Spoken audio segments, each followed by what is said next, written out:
For decades, I've been a fan of ultra-wide lenses, but if I'm honest, over the past, say, 5 years, I've been more inclined to a good, fast telephoto lens, but, you know, give or take the size of them. I mean, look at this. The GF 250 R LM OIS WR at £2,899 and 1.5 kilos. It's no joke.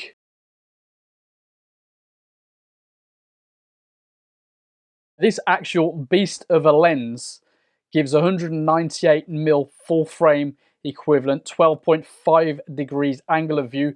There's 9 diaphragm blades, 16 elements in 10 groups. Now, as you can see, we've got that typical beautiful Fujifilm aperture ring from f4 to, with the push button A and again the C. I like to play around f4. That's what you're getting this for more than anything. Close focusing distance of 1.4 meters. We do have, as with the 100 to 200 and other lenses of this ilk, a full to 5 meter to infinity focus limiter, OIS on-off switch, a preset AF and AF lock there. Now, as for the presets, we've got these buttons across the front here, absolutely brilliant, feel great too. We've got an all internal manual focus. We've got a nice big fat 82mm filter thread there.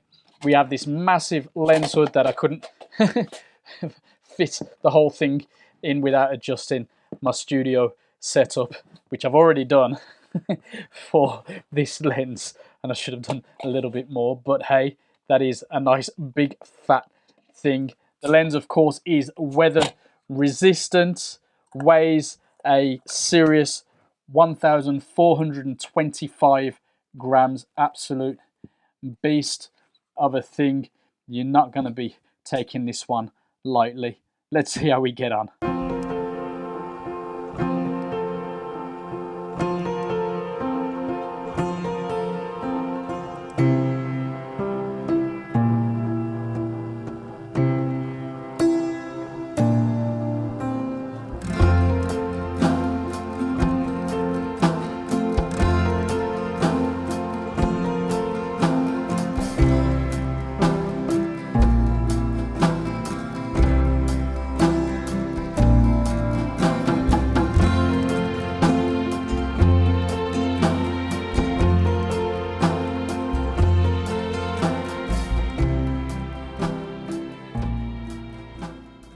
While it is a very big lens, it doesn't feel particularly heavy in handheld use, which goes some way to saying that I think it balances really well on the GFX 50S2, though I personally enjoy it more on the GFX 100S. As you could see, my first round of unedited sample shots, I carried the combo around a RSPB nature reserve, and while the creatures were mostly hidden that day or a bit far, a couple of hours using this handheld wasn't really a bad experience at all.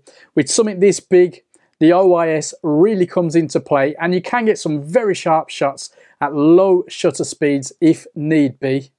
The autofocus is fast and sure. Really, the GFX system is impressive, even at the lower end like the 50S2. The switches and the buttons on the lens work really well for limiting, for setting the OIS, the presets, the 4 autofocus control buttons. It's all fantastic. Now, the aperture ring, as always, first rate from Fujifilm. I personally never use the C and the A modes, but thanks to the lock button, you can just forget about them until, you know, you decide that you do want to get into those modes a bit more. Overall then, top quality build and handling experience considering the nature of the lens. Speaking of nature, a few more from RSPB Sandwell Valley and a few gate crashes thrown in for good measure.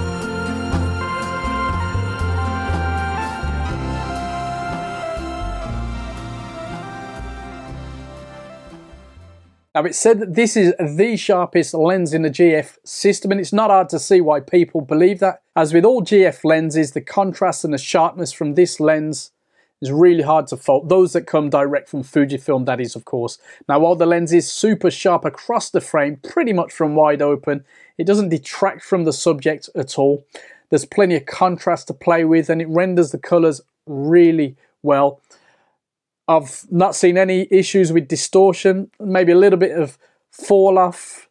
Really, it's hard to find fault with. Next up, some very rough snaps from a wedding fair. One of those where white balance is a bit of a fun one, but you know, was a good chance to get some humans into the frame.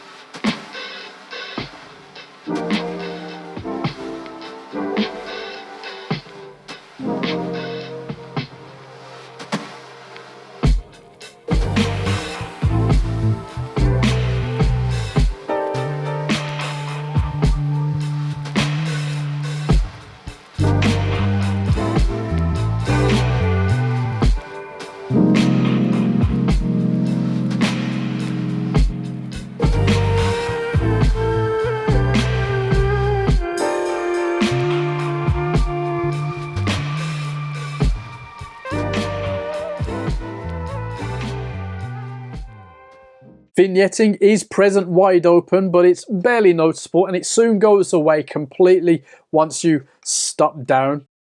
I didn't see any real fringing or chromatic aberration problems in my testing, as you should expect from high-end lenses like this. Really great work from Fujifilm, to be fair. Now, background separation is excellent, all things considered. f4 at this focal length works a treat, and the bokeh is, for me, really nice. It's usually an especially personal thing to comment on, of course, and I personally really like it a lot. I'm not usually a fan of huge lenses, but I'm definitely falling for this one a little bit. For now, back to the wedding fair for a few more snaps, and then we can sum it all up.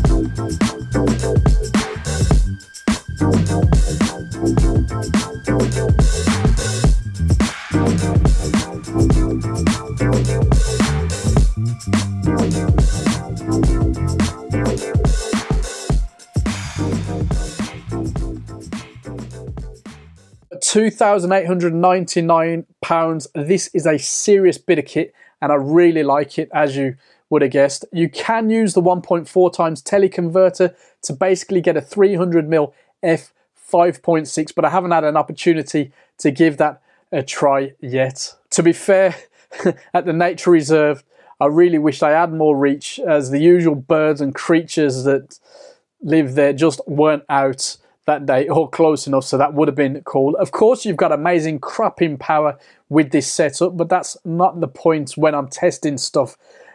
But you know, in real life, you could just do that as well. I'll have to get that TC and go back another day, though, I think. Now, personally, I prefer an Arca Swiss plate as the base for the tripod collar instead of having to attach one, but I appreciate that's an additional cost and not everybody wants the same fittings. It would be cool for me, though. Now, there's a lot to love about this lens, and although the size and the price is bigger than me, it might be something worth investing in if I were to ever, you know, go for the GFX system full time. Might be a bit of overkill for me at the moment, though, to be fair, but you know, nothing wrong with a little play. What about you then? Have you tried it? Let us know in the comments below, and until then, be good.